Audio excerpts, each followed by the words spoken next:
Go on. Cool.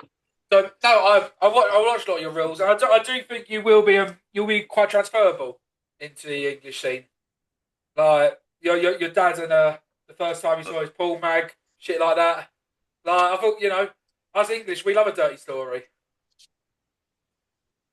I'm sorry, say again. I just had to adjust something for my No, camera. so no, I was saying like, I think your American comedy would transfer quite well over here. I would hope so. I talked to a few people over there, and they said get back to them. They were busy with the Edinburgh Festival, Yeah, and so I haven't had a chance to follow up with them. But they thought that my stuff was good, and they might want to bring me over, and I would love to come over there. Like I said, even if I don't get a lot of gigs, I've never been to the UK. It'd be a lot of fun to go. Um, yeah, and as an older guy, Beatles fan, of course, that's like a, yeah. a pilgrimage, right? So, Yeah. but Well, but the one thing I've always found, Joe, and the one thing I've always detested, us English, we're miserable. We're pessimists, and I've never liked the American optimism because I think like you always on stage try and picture yourselves as the winners, where we have loser mentality, and that's why I liked your comedy because you never portray yourself as the hero. You're just the average Joe, literally. Wait, brilliant. yeah, well, Comes natural now. but that's the whole thing. My material is really stuff that I've lived through. It's just stuff that's happened to me in my life, and I just, I'm 64. Yeah, And I've only been doing this for less than 2 years. December will be 2 years. no. So I literally woke up one morning in December 2023 and said, you know what? I'm sick of dating crazy women. I want to do something fun. Let me try stand-up comedy. And I just got up there and I did it. I didn't take any courses, didn't have any background in entertainment in any way, shape, or form. Yeah. But I thought, I have these stories that, and I'd have to rework them, which I've done to be told on stage. But it's stuff I've been talking to people about for years because it's not stuff that's made up. It's stuff that, I really did. I don't know which things you want, but I have a bit about a titty whipping. That really Yeah. happened. I At went the into a bar hospital. and it's just it happened. um I talk about the thing about the finding my father's stash of porn. That part didn't happen, but the beginning where I developed that from is that a comic was talking about how he found his father's stash of porn, and he Yeah. and his father bonded over that. And I thought, boy, I could take that premise and turn that into something funny. So there's a lot of embellishment, but everything, like there's a thing I do about and again, you guys may not get this because it has to do with Groundhog Day, but the I bit don't even about, know what that is, Joe. right. So basically, every spring in Pennsylvania they go look at the groundhog, and if it sees its shadow, you have 6 more weeks of winter. So What's a groundhog? it's a it's like a rodent. It's like No. a raccoon. Yeah, cool. Yeah, we don't know them either. They're It's like our foxes equivalent. bigger than a rat, smaller than a big dog. Cool, cool. Yeah, I'm with you. So I have this bit, and this happened exactly the way I tell it. Is that my wife used to make me take her to her doctor's appointments. I was at a gynecologist appointment, and I just say I'm in the room with her, the exam room, and the gynecologist is under the little vagina tent doing whatever he's doing Yeah. under there, and then he zips out. And before he could look at me, I said to him, "Well, did you see your shadow? 6 more weeks of no sex." So it's if you don't know Groundhog Day, you're really not going to get the. But that really happened, and the doctor had, my wife was cracking up. The doctor had the stone face. I said, "That bullshit. That's golden. You're going to use that. You better give me credit for it." He just Yeah. looked at me, shaking his head like, "You're crazy." It, Almost don't bring him to any more appointments. it's so good when something happens in real life and you're just like, oh, that's a bit. That's a bit. And then you just have to Well, write it down straight away. yep. And listen, I love I have my notes and my voice recorder on my iPhone. Yeah. And I hear something, I see something, I go right to it and record it right away, or write it down right away. And that, because I sure as hell can't remember it. But I found that when I started doing comedy, you see things in a different way. Yeah. You find humor in things that maybe other people, it wouldn't even register. Like, I was heading to a gig once, and I'm behind a traffic light, and I'm stopped behind a truck. And in the truck, in the tailgate, somebody scratched in with a key. Ford sucks. It was a Ford truck. Ford sucks, but they spelled sucks, S-U-K-S. Well, you look at it. Most people say, "Oh, that's a shame. That's going on." Yeah. Sorry about that. I thought but anyway, so I looked at it and said, is this guy not able to find the time to buff it out, or is he driving around just to mock the guy that couldn't spell the word sucks? Yeah. So you look at things.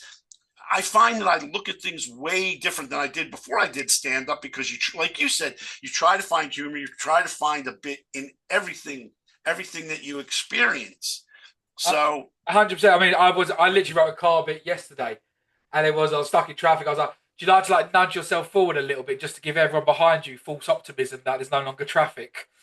Like, it's shit, but it's like everything and everything. You just write it down. If it ever gets onto the stage, who knows? But you just keep writing and hope for the best. So, Joe, you said you started about 2 years ago. At the age of 63, was it? I'm 62. Oh, I'm, 60, I'm, so at the I'm age of 62 60. when I started, Why and wait so long? Like, was you always I into had no comedy? desire to do it. I Okay, cool. literally had no desire. I mean, 3 years ago, I never saw myself doing stand-up comedy. I had no desire to do it. I dated. Well, let me tell you, when I say dating crazy women, let's start with a woman I was with for over 8 years. And towards the end of the relationship, she just decided one day, and there was no intimacy involved. Yeah. No, I was literally sitting on her couch, fully dressed. She decided to get up on her couch, stand up, pull her pants down, and pee on my head. I mean, Brilliant. that's the level of crazy. Then I It's dated a still girl. shiny to this day. So, And then I dated a girl who was a heroin addict, who had me convinced for 5 weeks that her yeah. track marks were cat scratches. And then I realized she Oh. didn't have a cat. Yeah. Then I dated a woman that wanted me, to quit my job and live with her full time and basically be her live-in servant. And I'm like, first of all, it's 2 dates. I don't even know you. Second of all, I'm not going to quit shit. So it was just like this string of crazy women. I dated a girl who worked at the U.S. Post Office. Went out on one date. We planned another date. And then she sent me the Dear John text saying, "I can't see you. I've got to rake my leaves." Tell me I'm an asshole. Tell me you don't like me. Tell me whatever. But Yeah. rake your leaves over going on a date? I mean, it made, no. But I mean, so I just said, screw this. I can't deal with these crazy women anymore. I Yeah. want to do something fun. And so I said, let me try stand-up comedy. And I went to Which an is open probably mic. more crazier than all them women combined. It is. I found that to be true, but a crazy that I could truly embrace and love, Yeah. as opposed to the crazy women. But it was just one of those things. I said, okay, so what do I do? How do I start? So you go to open mics. So I found an open mic. I went to this place. It was about an hour from my house. Didn't know that the bar turned out to be a biker bar. My Nice. first audience was a notorious New Jersey motorcycle club. Now I'm That's thinking, okay, cool. I, That's I cool. got over right. So, but I'm like, I got over the jitters. Now I'm looking out on the sea of these guys with these vests on. And if I say the wrong thing, they're going to take me out back and kill me. I'm thinking, Mad Max, where they're going to tie me in the back of their motorcycles and drag me up and down the street. That's what I'm thinking. So, I I got have out of watched Sons of Anarchy, so yeah. Yep. benchmark all my knowledge on now. um, but yeah, it just was like they weren't even paying attention. So but to get up there and say, okay, I've never done this before. I don't know how to do this. And now my first audience is a group of guys who I know I've read in the paper. They've killed people. Yeah. They've done a lot of really bad things. But it Yeah. was a baptism by fire. And I said, if I can get through this, I can get through anything. And I mean, since then, I've done over 200 shows. I've done open mics. I've done contests. I've done festivals. And it's been a blast. It's been a lot of fun, Nice. and I meet a lot of great people. And I have fun doing it. When it stops being fun, I probably won't do it anymore. But I can't see it not being fun. So what do you want out of comedy? I just want to have fun. Want to have fun. You know what? I talk about my ex-wife. We really weren't divorced. My wife passed away 11 and a half years. We had a great marriage. She passed away, and I know people go through a lot of difficult times and struggle with things. And on more than one occasion, I've had people come up to me after show said, "Thank you so much. You made me laugh. I'm having a tough time." And that's really when I hear that, it's like that's cool, because it's fun to go up there and I just made a bunch of strangers laugh. But when somebody comes up to you and say, "Hey, you helped me through a difficult time because I just wanted to get away from my reality for a while, and you helped me get out of that," that makes me feel good. So I mean,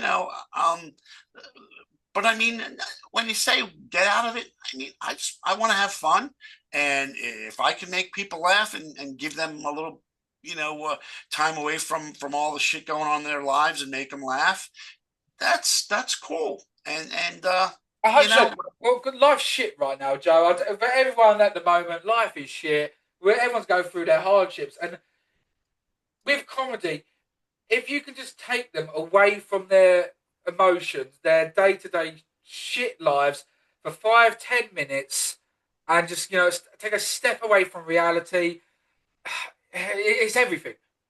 It's yeah, everything. I, Yeah, I didn't go into it for that, but when people came up to me and it's like, wow, this really is something special, and it's cool to be able to do that and to work with the people, and make them laugh, and then talk to them afterwards, and thank them for their kind words, and hopefully they'll that's a step in them getting through a shitty part of their life or their day or whatever the case may be.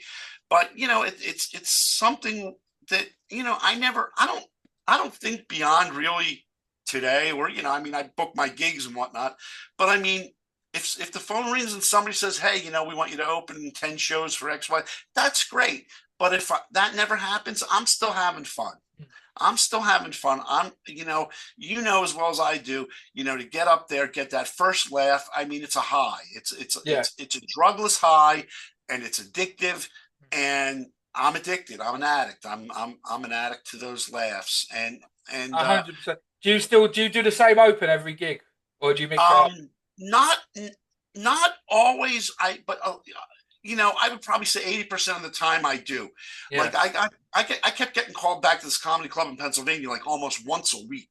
And that nice. was a different audience, but there were a lot of the same comics. So I wanted to change things up a little bit because I don't 100%. like to go back in and but I mean, I'm always looking to change things up. But I mean, normally if I was going to do a show, I'd open with the bit about, finding my father's stash pornography, Standard. and then go into that I'll change the order up depending on how long my set is.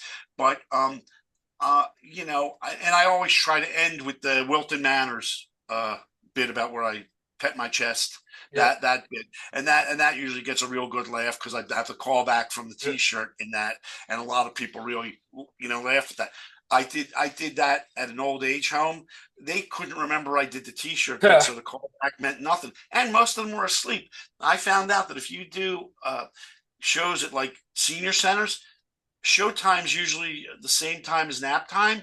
And when you get up to that mic, most of the people are going to be asleep or dead. I didn't know. I mean, because at their age, you just never know who's just bought the farm. But that was not a show that somebody said, "Oh, you want to come back and do it again?" No, no, Yeah, that was just. I've done a care home once, and all I ended up doing was just dark material. Like, it's always an adventure when you got dementia. Raise your hands if you got Alzheimer's, or did you forget? Like, I was a right prick on stage, but they loved it. They loved it. So I was like, oh, Yeah, I got some laughs, but I would say 75% of the room was asleep. yeah. You can tell And when and there's so when you're there in front of a comedy crowd, or you're in front of a crowd where there's comedy. Like when yeah, you're going and people are up for it, then yeah, it's a proper buzzer. and I think it's a good challenge. It's a good challenge to go out of your comfort zone because if people are at a comedy club, they're there to laugh, and you're going to, most likely you're going to get some good laughs. But when you go into an environment that you're not used to, that isn't really set up for comedy, but it's still a challenge. So stuff like that, I like to do, but Okay. not. I mean, that was kind of weird because I'm like, they're checking the pulse, they're wheeling people out, like, "Oh, I think we have to, get the defibrillator on Mrs. Smith." It's like it's I I don't have ADD, but I don't have the focus to be able to just say, "Okay, I didn't just see that. I got to say, Yeah. what." what the hell's going on with Mrs. Smith? Oh, she might be dead. Oh, okay, great. Killed And I it. Great. as I say, when I say I want to kill in comedy, that's not what I meant. That's not Yeah. what I meant. I want people wheeled out of the room, going to the coroner's office. I love it. So you say you've done about 200 gigs at the moment. Is that mostly around my geography in America is shit? But so New York, New Jersey, East Coast. Have you predominantly done most of your comedy on the East Coast, or have you done it all around? Yeah, well, now all on the East Coast, but I've been from Portland, Maine, down to Orlando, Florida. Yeah. I mean, primarily, I'm in New Jersey, New York, Pennsylvania, Delaware, Maryland, Virginia, D.C. That's predominantly where I go. But I was selected for the World Series of Comedy, Oh. and I was supposed to go to Little Rock, Arkansas in July. And good old Where's American Arkansas, mate? Airlines. Sorry, where's Arkansas? I'm sorry, Where is Arkansas? south, South. south by Texas, Oklahoma, Okay, Joe, Louisiana. Joe, one sec, one sec. Where's Devon in England? Where's Devon in England, okay? Where's Stoke? Okay, okay, Okay, I got you. Well, okay. anyway, Thank you. but Listen, America's. let's just say Little Rock isn't on the East Coast. There we go. Okay, yeah. Proper All dumb it right. down for me, Joe. So Cheers, mate. so Little Rock's not on the East Coast, but American Airlines, 5 flights they screwed up. I never got there. Oh, I okay. never got to perform at the World Series of Comedy Yeah. because American Airlines screwed up my flights. But that's and had I known that, I probably could have driven. But All right. um, Does comedy change? Like like say from New Jersey to Florida, is the comedy scene different at no, all? no, and that's the interesting thing. It doesn't. And I always wonder, okay, is my stuff going to land here? Am I going to have to tailor or taper or what? Yeah. And no, I mean the stuff that I do, I think it's not geographic. Like I'll tell you, there's a lot of comics in Philadelphia that do Philadelphia, New Jersey comedy that if they went down to Georgia or Florida or, someplace not on the East Coast, Yeah. it probably wouldn't land. It probably wouldn't land because Well, people just don't. let me go caveman on this a second. Is it because from I'm just dropping stereotypes in now. Is Philadelphia like black comedy, where Florida's more like LGBT comedy? Not necessarily, Right. but but when you say that, I was maybe my 6th show. I was a month in, maybe was at an all black club I've in New not done Jersey. one yet. I want to do one. I've been invited to one in December. And my son I said, want to do one. "Yep, how did you do?" No, I haven't done it yet in December. Oh, they loved me. My son said they're going to eat me alive. They loved me. I did 10 minutes. They laughed. They hugged me afterwards. To this day, one of the best audiences I ever I've been told that if it goes well, the best audience. If you bomb, the worst audience. But I've been told. Well, luckily, I didn't bomb, and I they were really good. But where I did bomb, and this was just a goofy thing. So I'm sure you're not familiar with Philadelphia history, but back in the 1980s, Wilson Good was the mayor, and there was this organization called Move, and they were holed up in a house, and Wilson Good actually dropped a bomb on his own city to get these people out of the house, ended up killing everybody in the house, burning down an entire block of homes. So my first show in Philly, I said, yeah, I'm going to open with that. Like, I don't think of the Liberty Bell or, Independence Hall. I think that Philadelphia is the only U.S. city where a mayor ordered a bomb dropped on his own city. No laughs. Come to find out, the bar was 2 blocks away from where they dropped the bomb. Okay, cool. And so from now on, if I'm going to do something like that, I'm going to make sure I do a little background, make sure, am I going to get my ass kicked on this, or is this going to be okay? So, but I always like to try to open, like bring something before I even get to my opening bit, like bring something local or something that another comic, if I'm not the first comic, brought up, and just kind of open with that. And sometimes it hits, sometimes it doesn't hit, but I like to break the ice that way to where, I'm thinking on my feet, I'm putting something together on my own. And that's really, like, for instance, it was coincidental, but I was working a club a couple weeks ago, and the guy said something about, oh, if you go on Spirit Airlines, if you give them an extra $5, they'll sit on your lap and call you daddy. Well, Yeah. it just happened in 2 days. I was going to get on Spirit Airlines and go down to Florida. So I opened up with, I'm going to be on Spirit Airlines in 2 days. And if anybody sits on my lap and calls me daddy, my girlfriend is going to really freak out, you know? So I just kind of, try to use that and then go into my opening. But every show's different. Every show, you have to be able to read the audience. Um, I do a lot of stuff and it's not offensive. And I've been told by gay people they love it. So I know that it's acceptable. But I have a lot of different gay bits and jokes. Right. And again, it's stuff that it's not offensive. Like I talk about uh, playing in Delaware, and I stayed in Rehoboth Beach, Delaware, which is a very gay area. Okay. And my girlfriend and I were staying in a room. She didn't come to the show. She locked me out. I couldn't get her by phone, text. I couldn't get it. So I decided to just sit outside the room. And for whatever reason, she made me wear this fluorescent pink shirt to the show. So now I'm half asleep in front of the door with a fluorescent pink shirt. Easy And then target, easy picking. the two guys across from us, they look at each other and look at me, and the one looks at the other one and says, "Oh, you ordered room service?" I said, they Uh, thought Uber Eats me delivered me for their pleasure, and it's just, that's funny. That's good. but Uh, but it and so they actually invited me into their room. I sat down, wait for my girl. So the next morning, we're out on the decks, and they said, "Oh, you made up with him?" She said, "What are you talking about? Didn't you kick him out of the room?" She said, "No, he got locked out." She said, "Oh, we thought he made that story up. We thought you fought and you kicked him out of the room. And we invited him in our room." And she's thinking to herself, "Thank goodness, that's all I needed for you to get recruited by the other team." So.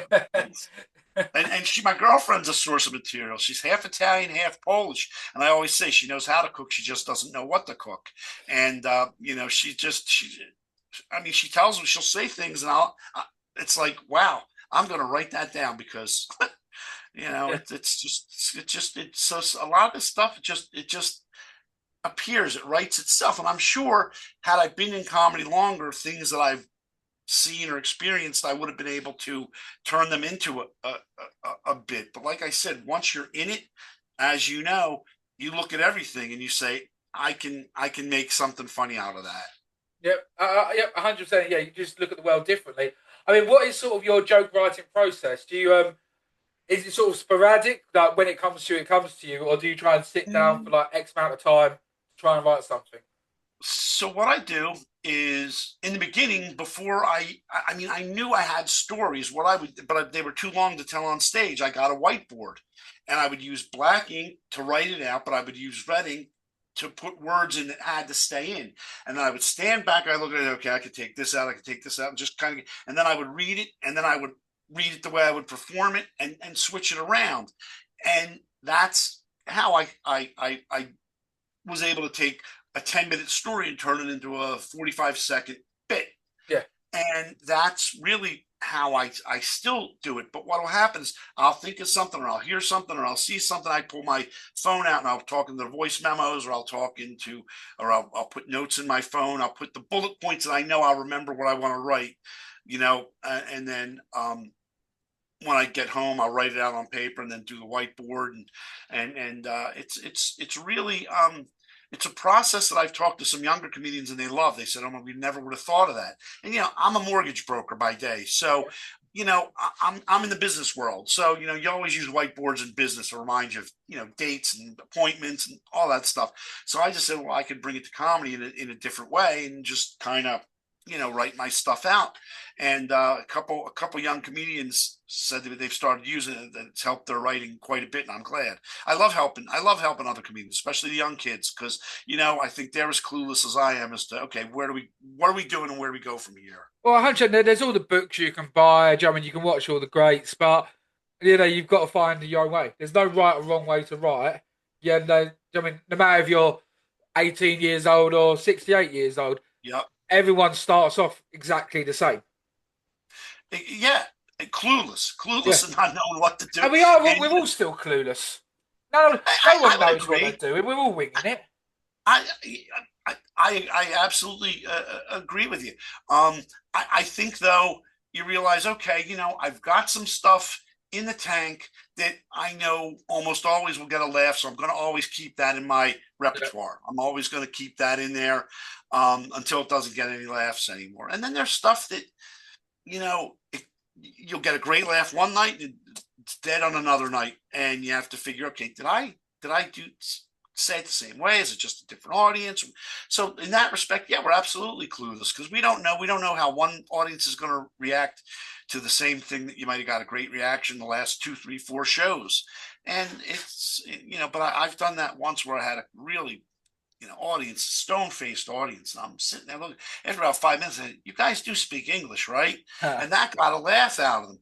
And then after the show, this guy that was sitting right in front of me, I mean, he didn't even crack a smile. He looked like he was paralyzed. The miserable bastard, yeah. He comes up to me after, you were great. You were hilarious. I said, you didn't even smile after. He says, Yeah, tell your no, fucking no, no. face that. But I love your stuff. So how as comics do we realize people are happy and laughing at our stuff without them reacting? And I don't know if this was bullshit or true. I heard that there's a comedy club in England where they actually check people. They make them smile before they get seated because so many people were using Botox they couldn't smile or laugh. I don't know if that was bullshit story. I think that might be bullshit, brother, to be honest. You know where it would have been located?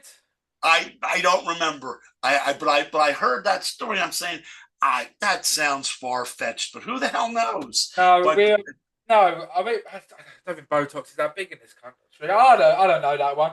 I do know we've got and this was my first ever gig, Comedy Store in London, one of the world's biggest comedy venues. Not biggest venues, but one of the most, like, do you know what I mean, reputable ones. And it was a gong show. Do you know what gong shows are? No.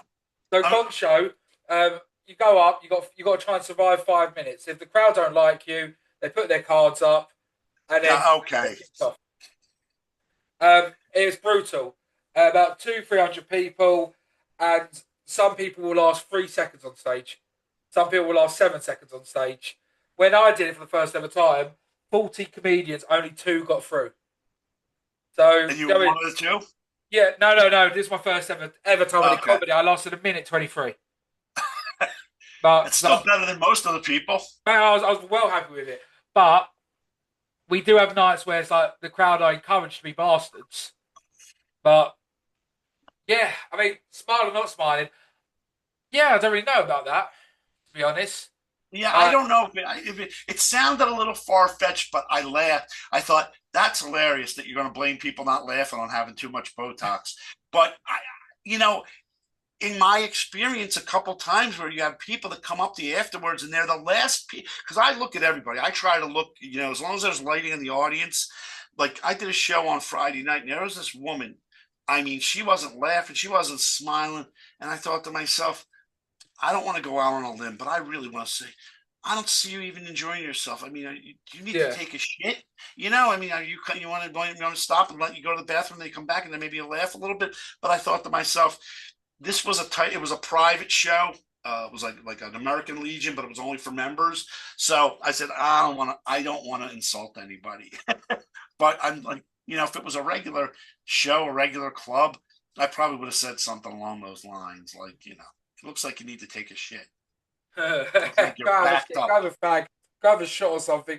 In America, what's good because, like, I always do the comparison of I'm talking about crowd work.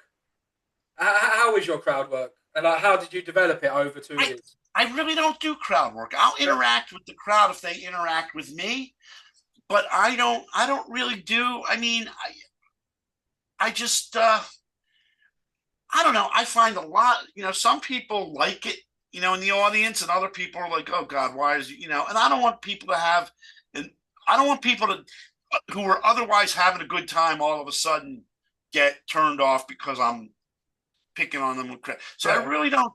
Could I do it? Probably. Would I be one of the better ones? No. But I mean, I will interact with the crowd. Like, I had one woman, she was so rowdy, she was going back and forth. So we just started a back and I wouldn't call it crowd work, but it was, it was like she was like, oh, I did something where I said I had LSD. She says, you have any LSD on you? I said, yeah, after my set, come on, we'll go to the bathroom and we'll drop some. So, but to that extent, I'll interact with the crowd, but I don't, do the traditional crowd work like, oh, what's your name? What do you do? You married? Blah blah blah. Just I think probably half the audience, at least my audiences, don't want to get picked on. They don't want to, and Yeah. and you just don't want to pick on the wrong person. Where they say, "I was having a good time," till that asshole was, talking to me, and Yeah, 100%. I mean, my favourite bit of crowd work I ever do is so simple. It's cheating. I do a gay marriage joke, but before I do it, I will say, "Oh, is anyone in the audience gay?" Get a couple of cheers. Oh, thanks for coming out. It's so cheap. Do you know what I mean? And but you know what? It's cute. It gets a laugh. I'm sure it gets a laugh. yeah, it You works. know, It does. but It does work. So I mean, but I know I've been told there's a couple of comedy clubs in LA, particularly now, that are banned crowd work because it comes across hack a little bit. Like where they'd rather like we paid you to be a comedian on stage, not riff with the crowd as much. well, I know, like, if I do these, I really don't do open mics too much, but a lot of clubs want you to do their mic to audition. So as long as the person that books is there, I'll do the mic because I don't mind doing it once to audition Yeah, for the booker. But on stuff like that, they tell you no crowd work, no crowd work. Do your own material. I did that at Broadway Comedy Club in New York, and you know they were like, absolutely no crowd work. It's your own material. And I got booked on a show after I did the audition show, and so look, I think there are people that are really good at it. They really, I mean, they make a big part of their act, but they're really expert at it. That's what they do. That's their me. I'm more of a storyteller. I'll do stuff like I'll ask, has anybody gotten a titty whipping? I'll ask, and most of the time people are just looking at, oh, what? yeah, And I was like, just me, right? Okay. And then I go on with the titty whipping story. But it's really, I'll do stuff like that, but I don't generally do um, crowd work. Um, yeah. I I, think I was I'm a storyteller as well, brother. So yeah, I don't do much crowd work, but I'm always interested to hear about it. So how would you say sort of like your comedy? What comedy skills have you? Can you know to? Oh, let me rephrase this. Okay, let me go caveman again. You, Joe, 2 years comedy. How you got better? I was how I trying to be. got what. I was trying to get elegant about it. I was going caveman talk now. How's your comedy improved in 2 years? That you How's can it improved? that you notice So, yourself. all right. So, I just, um, you know, I've always been comfortable on stage. I never had stage fright or got nervous or whatever. I Nice. have a good memory when it comes to memorizing the set that I'm going to do. Um, if anything, it's the writing. It's not so much in the performance because I've always done okay. With the exception of that place in Philly, I've never really bombed. I mean, some places you get better laughs, Well, I'm more going to laughs. ask you about your best bomb story later because that's one of Well, my that the favourite. bomb story is the Philly story where I talked about the bomb. I That's your bombed worst one.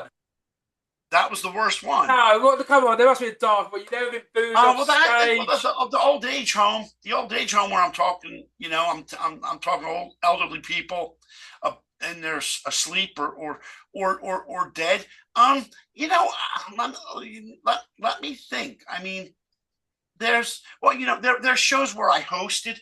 I'm not a very good host. I'm Right. not a Okay. very good host, so I bomb on hosting a lot because I'm not a very good. Like, I'll do my bit and I'll get some laughs with the bit, and then in between I'll try to do a little bit, and it's like, okay, let's keep this thing moving because Yeah. I'm not. You know, I think my material, I need to do my set. It can't be broken up. Yeah. So when I host, I think I well, let's say I bomb. Okay. Yeah. You'd it's rather it's do. You'd not rather do it's a not my set than it's a not my compare. comfort zone. Yeah. It's not my comfort zone. But to get back to the improvement, I think a lot of the improvement is in my writing. Like, for instance, I've always had these two bits, but it took me 6 months to realize I had a callback. So, like, I tell the story about The shirt, my mother, she didn't think I knew my name. I have the shirt. Got me a shirt that says, "Hello, my name is Joseph John." She serves me up to the pedophiles on the silver platter with that shirt. I wear it to school one day on the way home. This guy got in the van, says, "Hey, Joseph John, want to get in the van? I've got some candy." "Hey, Joseph John, want to get in the van? I've got a puppy." I didn't know who he was talking to. My mother was right. I didn't know my fucking name. So then at the end, I talk about the Wilton Manors thing where I go to the gay bar, have a drink, mind my own business. The guy comes up and says, "How much hair do you have under that shirt?" I lift my shirt and say, I've never had the answer, so I figured I'd just show him. He starts petting my shirt. And I said, "But not below the equator. I'm not gay." So then, um, he says, "If you ever switch teams, give me a call. I'd love to be your coach." He gives me his number and he starts to walk away. Now, the original ending to that was, and I still have his number. So in the future, if I ever want to go down to Florida and get my chest petted, I'll give him a call. But then I realized I had the perfect call back with the Joseph John. So now he turns around and says, "When you were a little kid, did you have a shirt that said, 'Hello, my name is Joseph John'?" So in that respect, I'm kind of connecting dots. Yeah. So the writing, I'm trying to always improve it. I mean, I'm always trying to improve myself on stage too, but I think, you don't want to deviate too much. I mean, unless it's failing, you don't want to deviate too much from your stage presence and stage style because you want people to remember you. Like I did a show at Gotham Comedy in New York, and a couple comes up to me and said, "Oh my God, it was so great to see you again." I said, "Okay, who are you? I don't know who you." Yeah. We saw you at Broadway comedy a couple months ago, and I'm thinking to myself, "Wow, okay." So I think the branding aspect of how I dress, I always try to wear jeans, black sneakers, and a polo shirt. That's Yeah. usually because I try to brand myself in that respect, and then my stage persona, which it's me, but I'm like very, you see a lot of comedians, they'll tell something, they'll start to laugh to try to get the. I don't do that. I'm very more deadpan. Yeah. Okay. And so, but I'm still always looking for ways to improve that, but I don't want to change it up too much because people actually recognize me. And if I deviated too much from how I am on stage, they might say, "Hey, reminds me of that guy, but I don't think it's him because he's totally different," and that's why I don't want to ever take coaching classes because people say, "Oh, you might want to take a coaching class." I said, "Well, I might take a course on writing, but I don't want to take a course on stage presence simply because when I'm on stage, it's me. There's no acting. There's no, and I I'd agree to be that. afraid, right? Yeah. And then I'd be afraid they try to change me, and then it's not me. And then it's not going to be natural, and it's going to show that it's not natural. Yeah. And that's why I wouldn't really. I mean, unless it wasn't working completely, I said, "Hey, fix me." But so far so good. But as far as the improvement, I'm always looking to improve across the board, but I don't know that improvement necessarily means change. Okay. I mean, As yeah, long as what you're doing is you brought up working. an interesting point, and I've always because I've never done a class, nothing like that, and without trying to suck my own dick, I think I'm quite good. I'm progressing quite nicely. Um, I think I'm a good comedian. I know people object to that; they can go fuck themselves. Um, how like I said, doing the classes and stuff?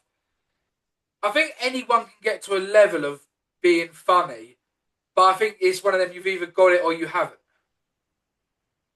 I agree. I don't think the courses though are meant to teach you how to be funny. They're meant to guide you, help you write better, help you present yourself on stage Yeah. better. But I agree with you. Either you're funny or you're not, and the courses aren't going to help you be funny. Yeah. They're going to help you be more, be a better writer, possibly. Yeah, maybe Have a more better comfortable on stage. stage, maybe like a safety net to get you onto the Right.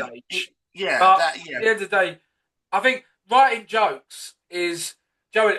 I don't know because like my comedy changed about 2 months back, where I just started being myself on stage, and instead of like trying to be funny on my stage, I was just being myself, but that was coming across more funny. I mean, it's what you're comfortable with. Some people go. I mean, you look at somebody like Paul Rubens. I mean, he didn't live as Pee Wee Herman, but when he got on stage, he was Pee Wee Herman.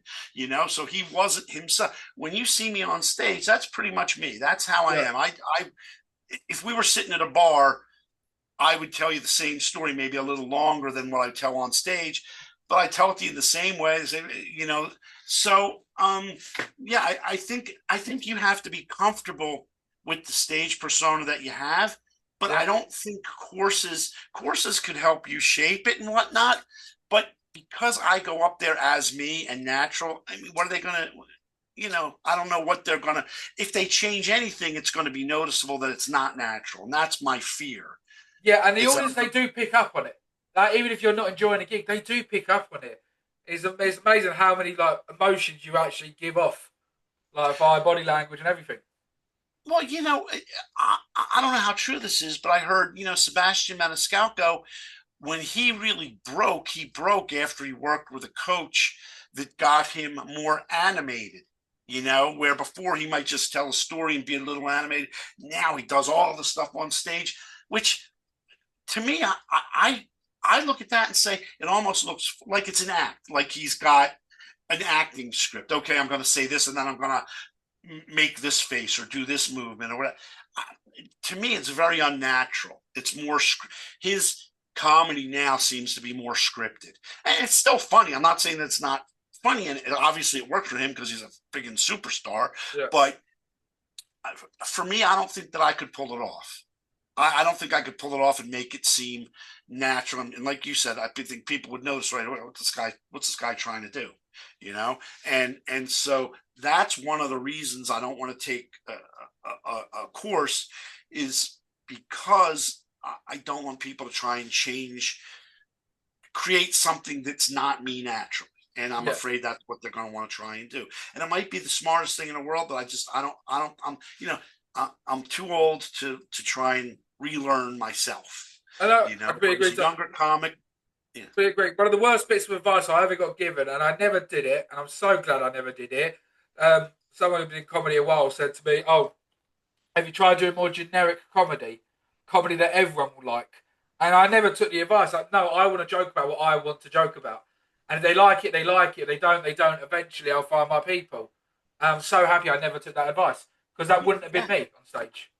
Yeah, and again, like I talked about this earlier, it's what we do. It's an art. It's an art. And if people, you're not going to please everybody, and not everybody's going to find it funny. But please, people, lighten up. Don't get offended. It's not nothing we do is meant to offend a group or a specific person. We're just trying to be funny. And there are some people out there that do want to be offensive and whatnot. And to me, they're not comedians, they're just assholes. Yep. But for the most part, we're just we're coming up with this stuff and we think it's funny and we're trying to make you laugh. And if particular audience doesn't find it funny, oh well, that's fine. But don't go posting stuff. Oh, this guy's a creep and he's insulting. He's this or that. Because that's not what we're doing. It's not what we're doing or trying to do. Okay. Well, let me ask you this then. Something I've ever asked an American this perspective. Can you joke about anything you want? I believe you can. I choose not to. I choose to stay away from politics, religion, racial stuff, just because that's me. And I don't want to.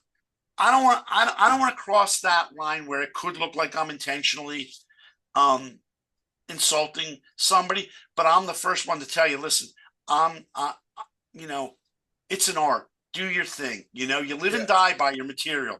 If you do it and it's too much, you're either gonna have to change it up or you're gonna become a has-been before you were never were. And so I try to keep it clean. I'll give you an example. Like again, I'm for anybody, for whatever they want to do, but they have to live and die by their decisions. Yep. But this one comedian is married to another woman who's a comedian, and she's Jewish, and he's not Jewish. And he said, I married a Jewish girl because I thought she'd be a little bit better at cooking, with all that experience around industrial ovens. And I thought, I thought, I, to me that's crossing a line, but it's you have that right to cross that line. It's just how's it going to be perceived by people? Are you going to have the Anti-Defamation League coming after you? I don't know. I liked that one, Joe, because I've never heard that before. I've heard a lot of Jewish jokes. Like I went up to a Jewish girl in the bar. I asked her for her number. She said we've got names now. Like, do you know what I mean? It's a funny joke. It's no hate. There's no It is. anti-Semiticness in it. It, It's just a funny joke. it is, but I could see somebody pitching a fit. I could see Yeah. somebody pitching a fit over that. And I look, I love to laugh. I love humor. Yeah. I love, even though I've only done comedy for less than 2 years, I've always loved going to see live comedy, watch comedians on Yeah. TV. So I've always loved comedy. And there are some comedians that I just didn't like their material. I didn't find them funny, but it does, hey, do your thing. If you've got an audience, that's great. But I'll be the first one to say, I don't think there's any limits. There shouldn't be any limits. But again, you have to use every comedian has to use their own discretion, and, you live and die by that. It's like what I say before the pod. Anything you say, I'm not going to cut anything. You've got to say it with conviction. Same on the stage. You have the right to say anything. The audience members have the right to think you're a wanker. and that's again, that's the living. It's like, as a Brit, if I came over to New York and I did a 9/11 joke, a shit 9/11 joke, they have the right to think I'm a prick. Right, exactly.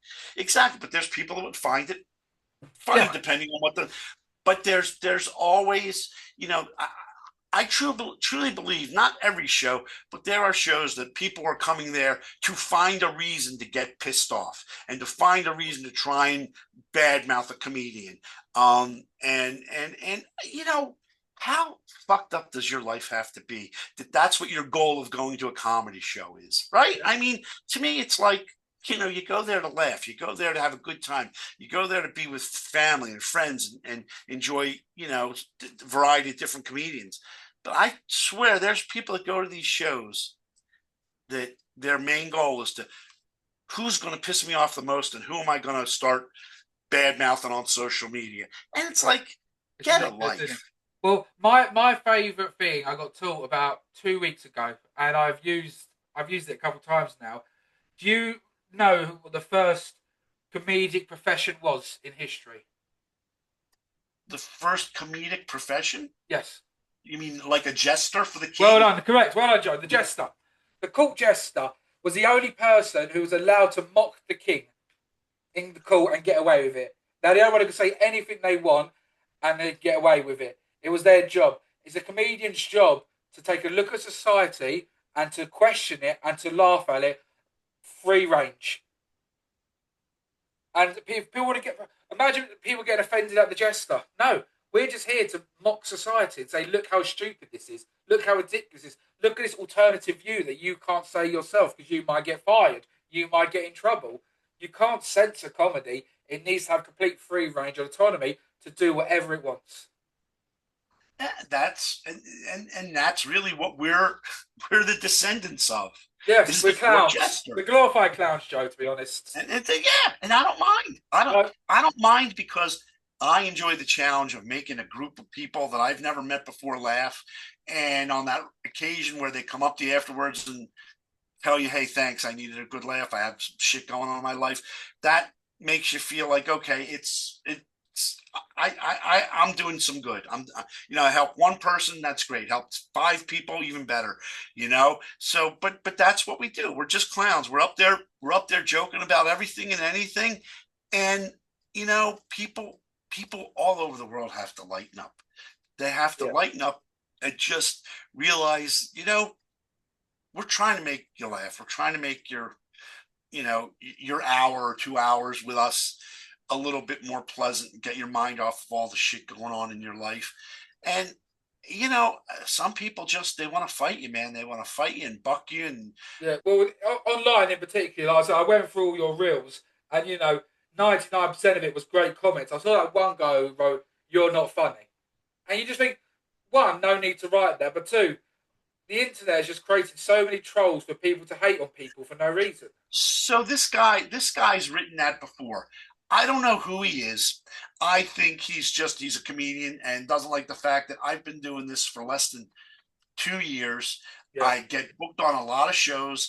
I actually shared the stage with Jerry Seinfeld and Jim Gaffigan at Gotham Comedy back in February. I mean, that was just an accident. Seinfeld's the godfather of comedy. Yeah. He's one of the top 5 all-time greats.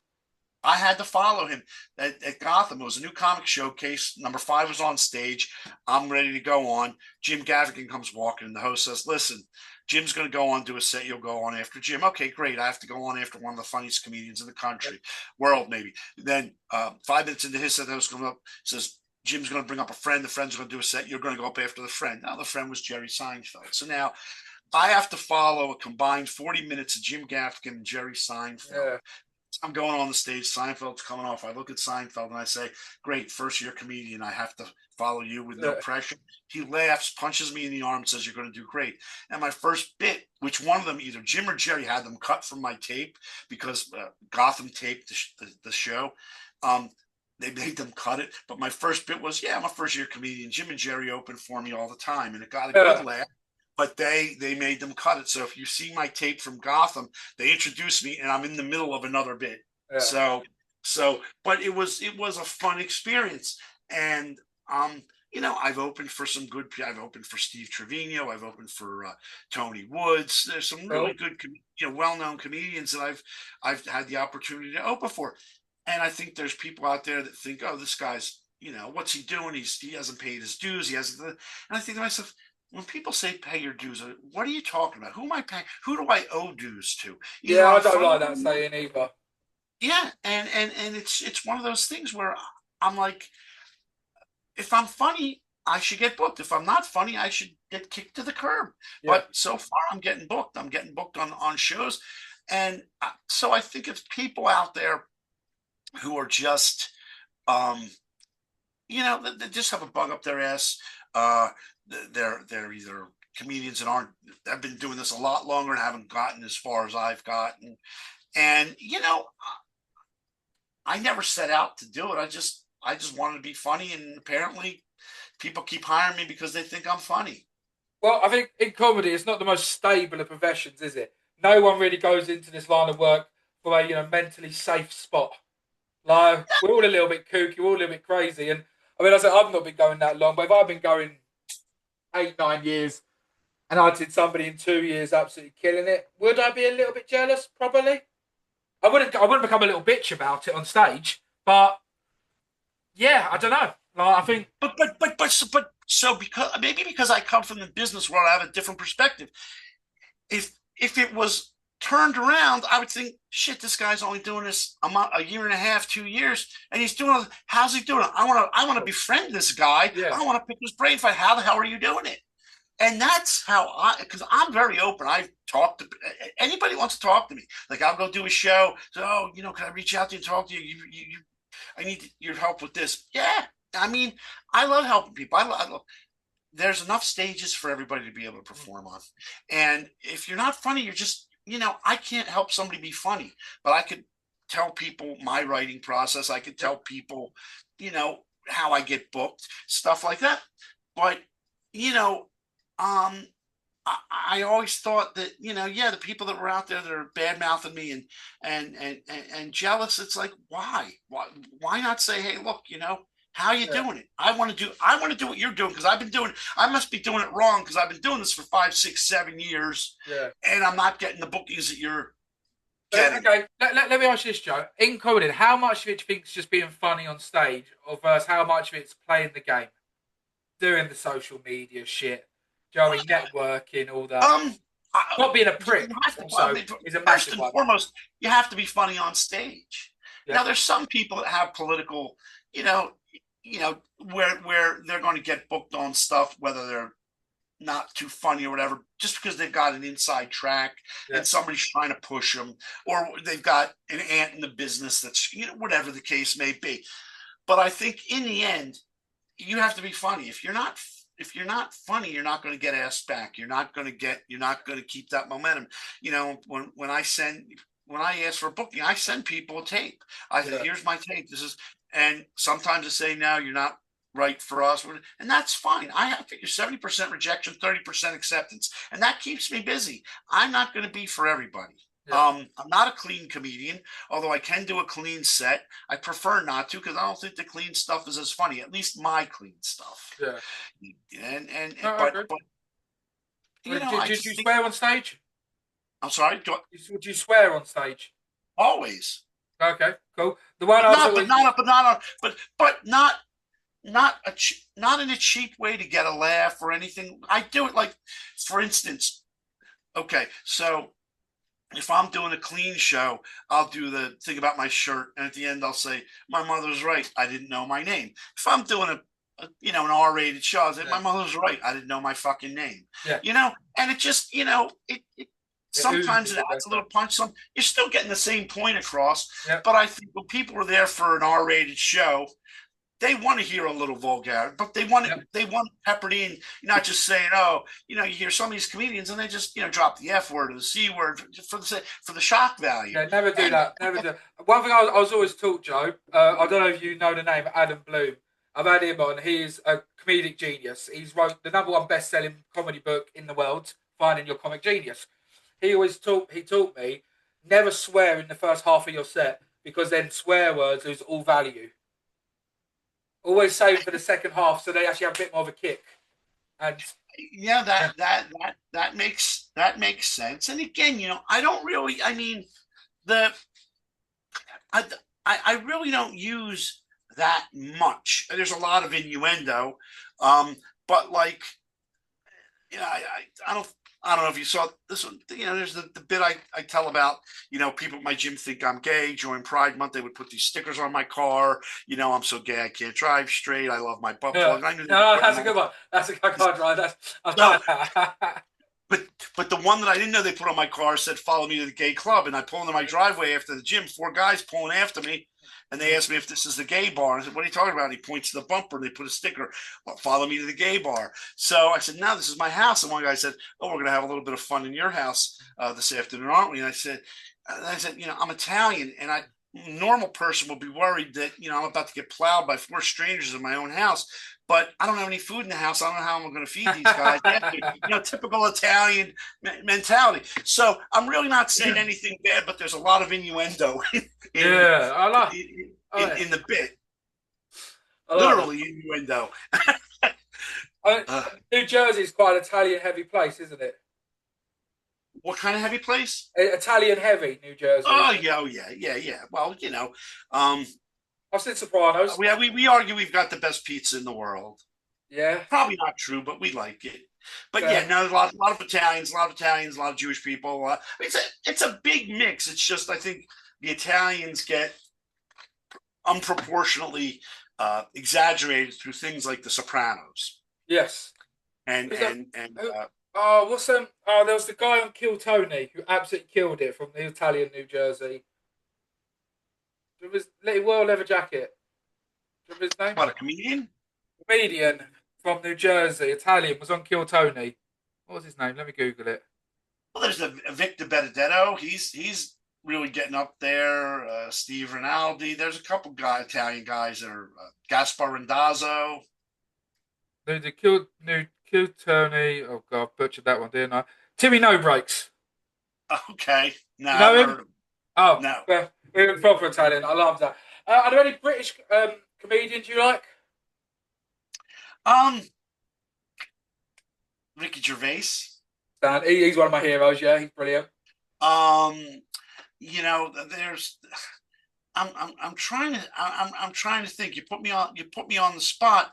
Um, but I mean, the one that comes right to mind is Ricky, and I'm sure there are others because I love listening. I'm in the car. All I do is listen to the Sirius radio comedy channels. But off the top of my head, I can't really think. I would say Come Ricky on, you. Me, yeah. Different, complete and utter leagues. Ricky Gervais, I stand by, as one of the greatest of all time. 100%.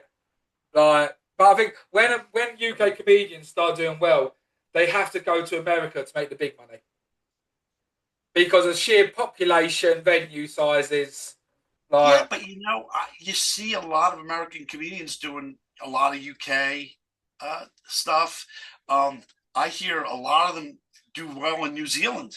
yeah, Um, 100%. But I think English do better in America than America do in England, personally. okay. Because I know one of my mates runs a gig up north, and an American went in there and he he tried to get him to chant USA. And yeah, we're not a happy bunch over here. Like, don't get us to try and do something. And just like, there's a lot, as we said, there's a lot of people that aren't happy here either. They're miserable and they're just looking for ways to spread their misery.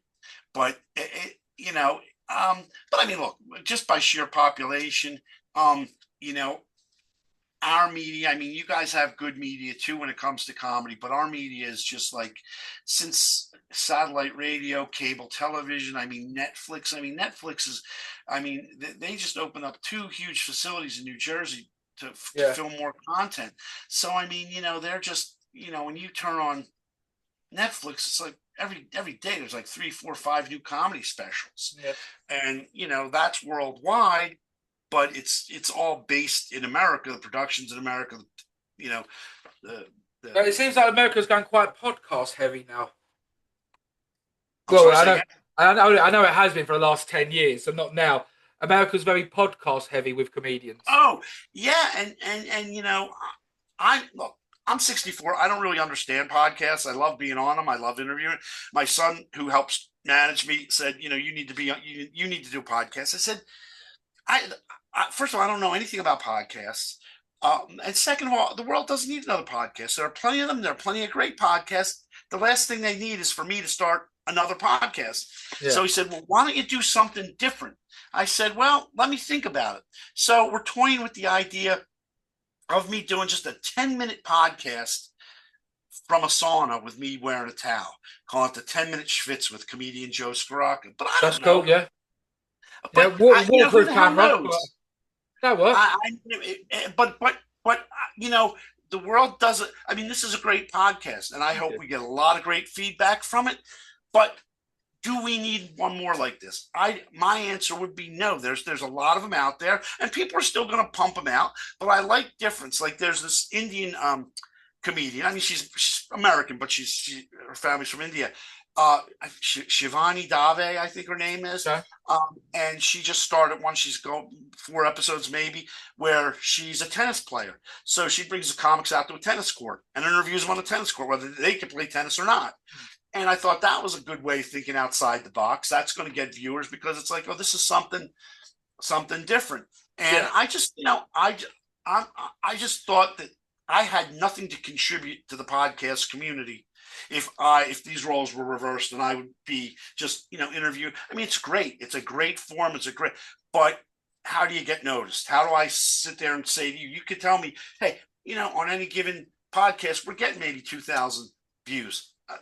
What am I going to say? Hey, we might be in the double digits by next month. I just don't. So that's why. But I really still don't understand the whole podcast. It's not of my generation. Okay. Well, I'll tell you the reason I started this one. I've done this a couple of times. So basically, I thought, you know what? It's a gate crash course for me to get into comedy, to learn about comedy. I speak with a comedian every single day, and look, when we watch podcasts, we hear about comedians who they've already made it. Do you know what I mean? They're selling out theatres. Do you know what I mean? They've got 20 years into the game. If I want to learn about comedy, do I want to learn from somebody who's selling, do you know what I mean, 10,000 seat arenas? Because I'm not going to be there. I want to learn from the people in the trenches. Right. You know what I mean? I want to listen to the everyday comedian. And I think it's a better way for comedians to learn to do it. And from the comedian's perspective, they can do a show that takes an hour to get to, an hour to get back from, in front of maybe, if they're lucky when they're starting out, 20 people. Where this gives them instant more exposure. So it's sort of like a perfect unity. Oh, absolutely. And I when I said I don't understand, I mean, I understand the concept. It's just that it's like, if you go and you search them, there's like tens of thousands of podcasts. So where do you start? And what if you like too many of them? You say, I can't go to work today. I've got to listen to my podcast. Yeah, exactly. Yeah. There's so many out there. You always got to choose. But hopefully we'll get hopefully yours will continue to grow, which is great. And I'm very happy with how it's going. It's 4 months in 4 days, so I'm quite fantastic. happy about that. Episode every single day, and try and get them. try and get them out there. But Joe, I'll ask these next couple of ones. So we know about the time you bombed. What's the worst thing you've ever seen somebody do in comedy on the stage?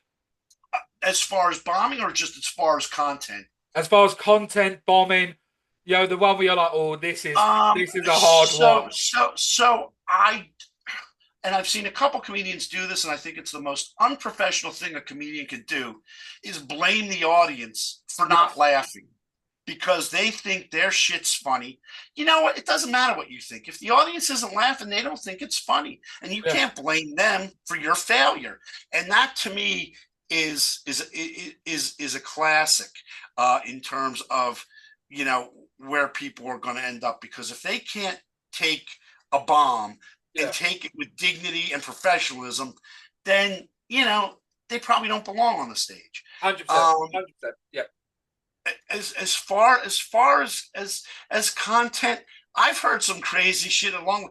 I mean, I was at an open mic in Philadelphia where this kid was of Japanese descent and was talking about how his grandparents came over back in the 40s. His grandfather was a kamikaze pilot and decided to take his grandmother and veer left and land in Pearl Harbor or something. I'm like, I laughed my ass off, but I could see where older people that lived through World War II might find it a bit too edgy. Another kid that was Jewish was talking about, he has ADD, and he was so glad to hear about concentration camps where they could send him to work on his ability. Stuff like that. It's like, edgy stuff that I find funny, but it's like you could feel the room, like, oh, But like I said, I'm 100%. Whatever you want to say, however you want to say it, and that's cool with me. But you live and die by that. You have to make the right decisions. You have to make sure you're not going to go so far over the top that nobody's going to want to book you. Because that's another thing. If you come off as insulting, or an asshole or insulting, bookers just aren't going to want to book you. Like there's this one girl, I don't know what she did, but all of a sudden everybody dropped her.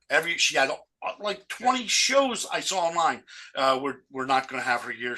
Whatever she did, and it doesn't take long, especially with the internet, to travel fast. You did something that's going to get you kicked off shows, and so but yeah, I would say those comedians blaming the audience, that's a no-no. Yeah, and doing edgy material, distastefully. Poor crowd work. Joe, I'll end it with this one. I always end the pod with the same question. Someone's never done comedy before. They come up to you and say, Joe, I want to try stand up for the first time. Can you give me some advice? And you can't say, just do it. That's it. That's exactly what I go. Just do it. Don't study it. You think you have something that's funny, you go up there. And you know what? If nobody laughs, you go back and you rework your material. You go up until you make it funny. And maybe your stuff isn't that funny. You have to get new material. There's stuff that I've tried 3-4 times, and I'm not getting a laugh or the laughs that I thought. I put it aside. But the Nike tagline. Just get up there. Really is, isn't it? It's really because if you overthink it, you're not going to want to do it. You could easily talk. Listen, when I did that very first open mic at the biker bar, I'm trying to talk myself into continuing the drive. How many times did I want to make a U-turn and say, fuck it? Yeah. I don't owe anybody anything. But I said, you know what? No, I want to do this. I want to, I may suck at it and I may never do it again. And, but I forced myself to do it. And that's what you have to do. And people say to me, you don't have any, you're up there, you're natural. There's no stage fright. There's no this. I said, look, what's the worst? What do you have to be frightened of? Worst is they don't laugh. They boo. They heckle. You know what? There was a day back in the day of the Jester where they could chase you with pitchforks and set you on fire. As long as they can't do that, who gives a fuck? Yeah. And also, no one, if you go up and bomb, no one really cares. You've forgotten about the next day. No one cares, so just go up and do it. Completely agree. But to go back to that is, let's say you bomb terribly and you go back in a month and you kill it, and people were there that saw you bomb. They're going to remember you and say, hey, this guy really got good. He's funny. I'm glad he stuck with it, or she stuck with it. Credit's due. Yeah. I don't. I tell people, oh, I'd really like to do it. What? Oh, I'd be afraid. What are you going to be afraid of? And I try, Yeah. and most people won't. They won't do it, and it's a shame because even if you do it just once and get it out of your system, say, okay, I Bucket didn't list want it. Yeah. to. But I'm telling you, I don't. Well, I don't have to tell you because you live what I live. The laughs are addictive. When you get on stage and you get that first laugh, and you keep getting laughs, it's Yeah. like, Yeah. The dopamine hit's the killer, isn't it? Like, there's yep, no better feeling than it. Uh, I agree. I never took drugs. I rarely drink. I don't take drugs, but I'll tell you, I know what it's like to be high because when I get off that stage after a really good set, I don't feel my feet on the ground. I really don't. I feel like shit. I just made a bunch of strangers laugh. I feel good, and tomorrow's another day, another challenge. I love that. Joe, look, mate, thanks ever so much for coming on. That's all we've got time for. And if people want to see you, you're mostly around the New Jersey, New York scene, yeah? Yep. Philadelphia, New York, New Jersey. Yeah, yeah. And And obviously, Joe's remember, all his Soroca details comedy. are in the bottom, in the comment, in the Oh, cool. description below. So make sure you give him a follow. And yeah, very funny guy, Joe. Really appreciate Thank you it. so much for having me. No worries. Well, Cheers, guys. for you now, it's good evening. For me, it's just about good afternoon. Yeah, 5 o'clock now. Cheers, guys. Thanks for watching. Bye.